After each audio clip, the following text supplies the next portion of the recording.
This video is going to briefly go through the slides on types of sentences. I'll try to keep it fairly short, but I want to highlight a few things as I go through this. This is not a required video. If you don't watch this and you go through the slides, you should still get all the information that you need, but this is just in case somebody wants a little bit of extra guidance on this. So the first slide here just kind of points out why we need sentence variety. That's why we need to know about these different types of sentences, why we need a practice sentence combination, which you'll be doing in this lesson and on your homework for this lesson. So it combines short and choppy sentences, it helps emphasize and organize ideas, shows the relationship between ideas, and creates rhythm and flow in your writing.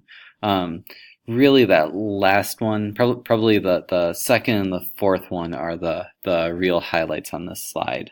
That's why we need to be good at combining sentences and using a variety of sentences, of sentence types as we write our essays and anything else that we write. So you can see the different types of sentences here. I believe you've covered this last year, so this is largely a review. So hopefully this shouldn't be too difficult, but your simple sentence just needs to have a subject and a predicate, so it has to stand alone as a sentence all on its own. So it's one independent clause. If you have two of those things combined together, often through one of the fanboys, one of the coordinating conjunctions, or sometimes through a semicolon. If you have two independent clauses, two things that could be sentences all on their own, that makes up a compound sentence. If you have a subordinate clause, which can't be a sentence all on its own, but still has a subject and a verb, and an independent clause, then you have a complex sentence. And if you combine those two things together, you end up with a compound complex sentence. So you'll see all of those in just a moment. So to find if something's a compound sentence, you should be looking for these couple items that often will create compound sentences. So you should be looking for a semicolon, breaking up two things that could otherwise be sentences on their own. You should be looking for a comma, a coordinating conjunction, or again, a semicolon and then a conjunctive adverb that might follow. And these are also how you combine sentences to make a compound sentence, which is largely what you're going to be doing on your homework. So you can see that we had two things that could be independent clauses on their own up here. The shoes are made, that are independent clauses on their own. The shoes are made of recycled tires is one thought, so that's one sentence. And then I imagine they would last forever is a separate sentence. And these are both independent clauses. They're thoughts that could stand entirely on their own as a sentence. In this case, they both just are two simple sentences. You can easily turn them into a compound sentence. The easiest way is just to switch out your period for a semicolon. And what that means is that the second sentence here, the second independent clause here, to be more accurate, has some connection to the sentence that comes, or the independent clause that comes right before it. So a semicolon is the easiest way of combining them.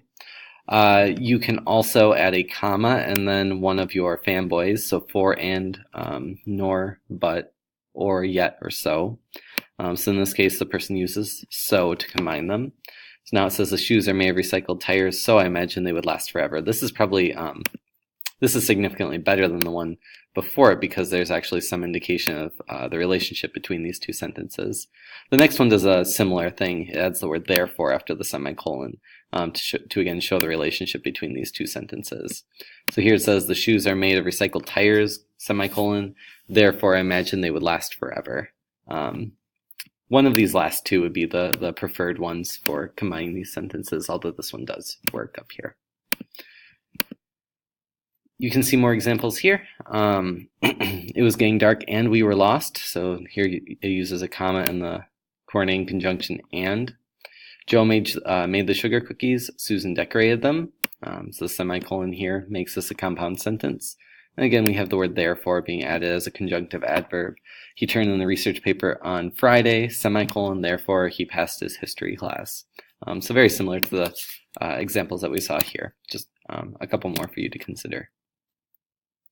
Complex sentences include a subordinate clause, so the definition here can get a little bit wordy. It says a word group containing a subject and a predicate. Fix that right now. It begins with a subordinating conjunction like although, since, after, if, when, but it does not make a complete thought. Usually these are essentially one word away from being an independent clause. and I'll show you that on the next page. This helps emphasize the more important ideas in the complex sentence, and they're often used to tell you when something happened at the beginning of the sentence, or why something happened at the beginning of a sentence, or at the end of a sentence. They could come in either place. So examples would be, after the tornado hit the town, there was little left standing. After the tornado hit the town is our subordinate clause. You'll notice how close it is to an independent clause. If we got rid of the word after, we would just have left the tornado hit the town, which could be an independent clause if that was all it was. But notice again, there is a subject, the tornado, and a verb, hit. So this is a clause. That's the definition of a clause, having a subject and a verb.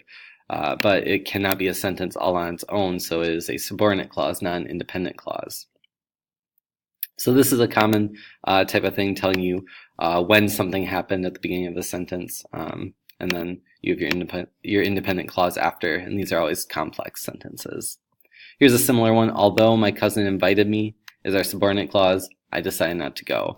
And here again, if we didn't have the word although, my cousin invited me would be an independent clause, but the word although changes that, so it no longer can be an independent clause. It's considered a subordinate clause. You couldn't just go up to somebody and say, although my cousin invited me, and expect that to make sense.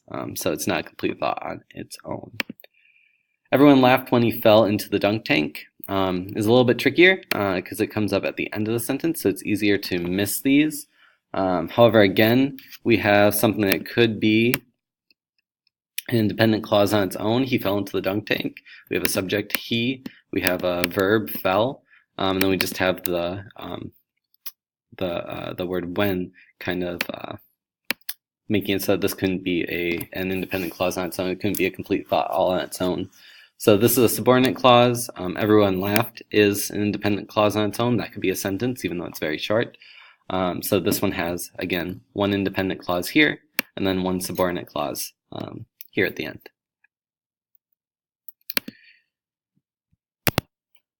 So this slide is just checking that you understand the difference between a subordinate clause and an independent clause. So whenever I leave my closet door open, comma, should be clear to you that this cannot stand as a sentence all on its own. You cannot just go up to somebody and say, whenever I leave my closet door open, and have that be good. So that is a subordinate clause there. If you go down a little bit further, you see my dog steals my furry teddy bear slippers. And this is an independent clause. My dog steals. We have a subject, my dog. We have the verb steals. And this whole thing together is one complete thought. So this is an independent clause. So up until now, if we put this together, whenever I leave my closet door open, my dog steals my furry teddy bear slippers. We have a subordinate clause, and then we have an independent clause, meaning that this would be a complex sentence. However, this has a little bit of a trick to it because it has a semicolon here, and then we go on to the last part. It says, he likes to sleep with them. This is an independent clause. It could be a sentence all on its own. He is our subject, likes is our verb, and the whole thing expresses one complete thought. So this is an independent clause as well. So here we have a subordinate clause at the beginning, but then we have an independent clause with a semicolon and then another independent clause, which should be a pattern that you recognize from when we went through compound sentences, right? You could have a semicolon in between two independent clauses, and that would make a compound sentence. Here we have that coming up, but we also have a subordinating conjunction coming up at the very beginning. So when you have a subordinate conjunction and you have a compound sentence from two independent clauses, it makes up a compound complex sentence. Okay, so you can see more examples of those here. Although I like to go camping is our subordinate clause. Okay, it has that word although. That prevents this from being an independent clause all on its own. Then it says, although I like to go camping, I haven't had the time to go lately. That's one independent clause. Then it's separated by comma and, so it's separated by comma and a coordinating conjunction. It says, I haven't found anyone to go with. That's another independent clause. It's a complete thought on its own. It has a subject, I, and have found would be our verb here. So it has that and expresses a complete thought. So this is an independent clause. This is an independent clause. Both of those are separated by a comma and the word and there's also a subordinate conjunction. So since it has everything, it is a compound complex sentence. Last one here, Laura forgot her friend's birthday. Could be a sentence all on its own. It has a subject and verb and it expresses one complete thought, so it's an independent clause. You see comma in one of the fanboys, you see the word so that should be a key to you that this is at least a compound sentence. It says she sent her a card. So that could be a sentence all on its own. It has she as the subject, it has sent as the verb, it expresses one complete thought. And then we have this part at the end that is a subordinate clause. It has a subject, she, it has a verb, remembered, that could normally be a sentence on its own, except the word when kind of messes with that. You couldn't say when she finally remembered to have it be a sentence all on its own. So this is a subordinate clause, not an independent clause. So we have two independent clauses combined by the word so, and then we end with a subordinate clause in this case. So we have a subordinate clause and two independent clauses, which makes this compound complex. You could have more independent clauses than that, but it's less common. You could have more subordinate clauses than that, although it's also less common. Basically, if it is compound, it has more than one independent clause. If it is complex, it has at least one subordinate clause, and if it is compound complex, it has both those qualities, more than one independent clause and at least one subordinate clause. Okay, so you should take a moment to practice this on your own. I'll briefly talk about each one in just a moment here, so pause the video if you're doing this on your own, and then I'll go through it on the next slide. So assuming that you have paused this and tried on your own, I just want to talk through these. So if these made sense to you, just go forward in the video till you get to the next one. But here it says, after we went swimming, we decided to go out for dinner. So after we went swimming is a subordinate clause. We have we as our subject, went as our verb, and then we have this could not be this could not be a sentence on its own, so it's a subordinate clause, not an independent clause, just because of the word after here. Then we have one independent clause coming after. We decided to go out for dinner. We is our subject, decided is our verb, and expresses one complete thought. So it has one subordinate clause, one independent clause is complex. This one should be pretty easy to identify. It has two pretty basic independent clauses. Jason likes playing basketball. Sarah likes to dance. And those are combined with a semicolon here. So that is a compound sentence. Although he likes to watch movies, he hasn't been able to go to the theater lately, so he will not, so he will have time. So he will have to rent them later. I'm sorry. So the first part has the word although at the beginning. That's one you've seen quite a bit. This is a subordinate clause. He is our subject, likes is our verb, and although is what's kind of preventing that from being an independent clause. Then we have an independent clause after. He hasn't been able to go to the theater lately. And then it's combined with a comma and a coordinating conjunction, one of the fanboys, in this case so. And then we have our second independent clause. He will have to rent them later. So there are two independent clauses, one subordinate clause. So it is compound complex. We were running late to the airport, but we made it to the gate just in time. So here we have two independent clauses combined together with a comma and the word but. So that is compound. Jessica forgot she had to work this morning, so she started to panic when she finally woke up. This one is a little trickier because you might notice the comma so here, but what a lot of people miss is when she finally woke up is your second, subordinate clause. So this one is compound complex. Then everyone was scared when we entered the haunted house. Here we have just the independent clause, everyone was scared, followed by a subordinate clause when we entered the haunted house. So it is complex. There's no second independent clause there. Okay. Again, I would recommend that you practice this on your own before moving forward.